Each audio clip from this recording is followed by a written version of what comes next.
there is big news in Division One women's tennis. I apologize for looking at it because I cannot memorize all this stuff. And it pertains to the Big 12, in particular, Oklahoma State. Oklahoma State women's tennis head coach Chris Young will not return after the Cowgirls were recently put on probation. Assistant coach Henner Nehles, Nehles, will serve as the interim while a national search begins. And there's like a whole case study and all this. I mean, like case summary and all what happened, and I'm kind of going to go over a little bit. Obviously, last week the NCAA announced the conclusion of an investigation into the Oklahoma State women's tennis program. And the violations were classified as level 1 mitigate for Oklahoma State and level 1 standard for Young. According to the agreement, the underlying violations in this case are level 2, but Young's conduct during the investigation elevated to level 1. The investigation found that in addition to multiple instances of improper communication with student athletes, Young failed to cooperate with the investigation by not producing all of the electronic communications he had with a student athlete, and then directed that student athlete to withhold information from the NCAA investigative stuff. So it's going to be an interim coach. And Chris Young, by the way, he was actually recently named as the ITA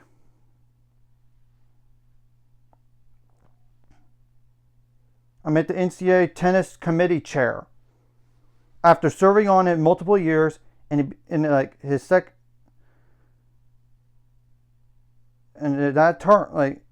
term, like on February 1st, and it would have lasted till 2028. But obviously, that's not the case anymore. So, and I'm going to say that Oklahoma State women's tennis does lose 3 players. One of them transferred to Baylor. And all this. Well, the other 2, like one of them was a redshirt junior, but just walked on senior day, so I think she's done. And they did lose on another senior as well. And I did also notice that Angel Bikajuru from Oklahoma State was not playing in the spring. To me, this kind of seems shady,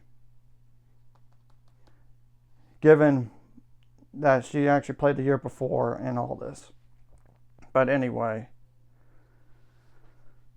like there was tampering violations that occurred in Oklahoma State women's tennis program, and that actually started like apparently 2023 off season, and that was part. That kind of impacted Oklahoma State women's tennis that year because they had 3 transfers and they all contributed to that 29-1 team and undefeated in the Big 12 at 13-0. And it's not including conference tournament. They did lose in the Sweet 16.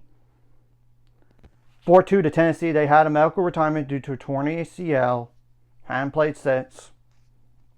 And I also know that Oklahoma State women's tennis does bring in a freshman. And they did bring in a court one from Oklahoma State as well. So that's kind of like an update on all this. Like, it's very long, but I'm just going to say that there was tampering violations. Communicated with 3 transfers according to the head coach, and during the investigation he failed to cooperate. We also violated head coach responsibility rules. The enforcement staff, school, and Young agreed that the violations in this case occurred when Young had impermissible recruiting contacts with 3 prospects before they had entered the transfer portal. In one instance, he had an in-person contact with a student athlete transfer 1 who was enrolled at another school, and then began interacting with her on social media before she had entered the transfer portal. He also directed 2 then current women's tennis student athletes to pass information on to transfer 1 about transferring. She ultimately transferred and competed for Oklahoma State. Now, I would have to think that's Angel Bikajuru, because another thing here is, like, addition, another violation. Young began recruiting as a student athlete from another school who had entered the transfer 2, and whose teammate, while interested in transferring, had not. Young regularly passed information to transfer 3 through transfer 2 before transfer 3 had entered the portal. And ultimately, both prospects transferred and competed for Oklahoma State. And those two athletes, I would have to believe, were Sophia Carrington. She was at LSU with Anastasia Komar. I have to think that's the case. And Young also communicated with a fourth transfer from a school, transfer 4 through transfer 2, and transfer 4 declined to transfer and remained at her then current school. So, and the enforcement staff agreed, and Young agreed that Young failed to cooperate with the investigation, in which he did not transfer all the electronic communication had with transfer 2, and instructed transfer 2 to withhold information, and all this. And the following penalties did apply.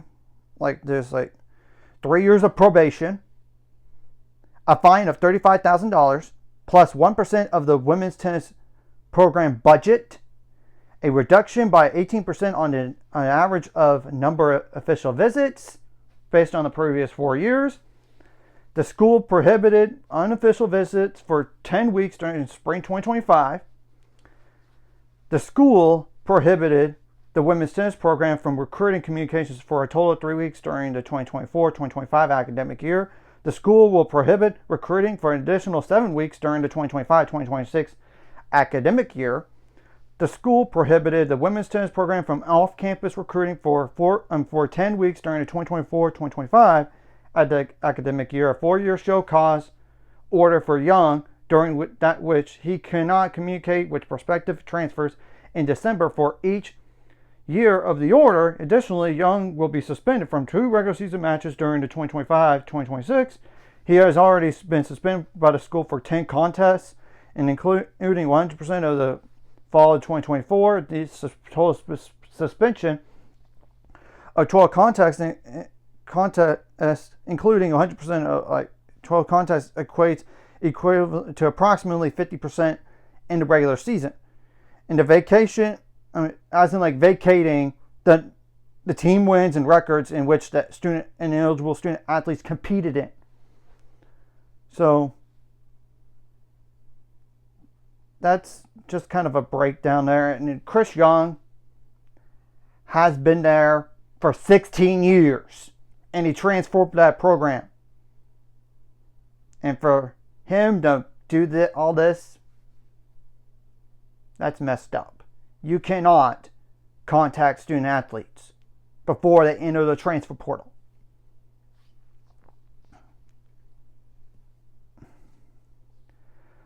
Obviously, now the roster could change between now and spring.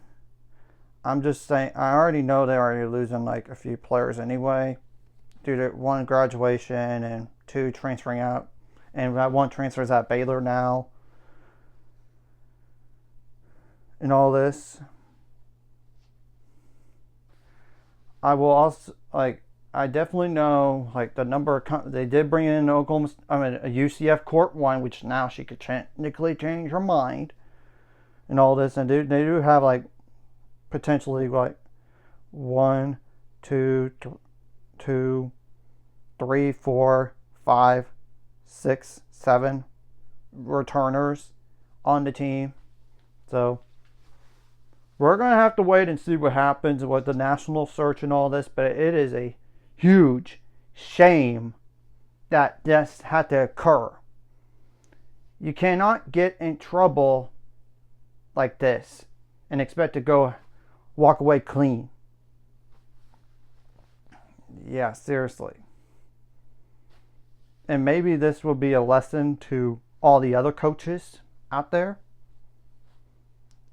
So we're going to have to wait and see what happens from here. So anyways, if you like this content, hit the subscribe button. See you guys later on the road to 800 subscribers. Course ultimate goal is 1,000 more. Some of my this course video, comment video really helps YouTube algorithm. Some more people see it. Sharing the video does help as well. Some more people could watch. And if you're watching and not subscribed, hit subscribe button. Free the notification bell as well. And I will say, this past year, Oklahoma State was in a 3-way tie for first place in a conference record of,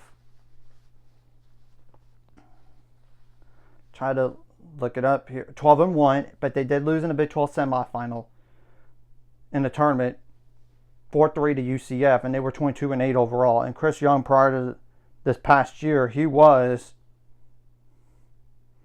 458 and 206. So just add the number of wins and losses to that resume. Really good head coach that transferred the program, but it's a painful way and to finish his coaching career at Oklahoma State because of these violations, and then Oklahoma State decided part ways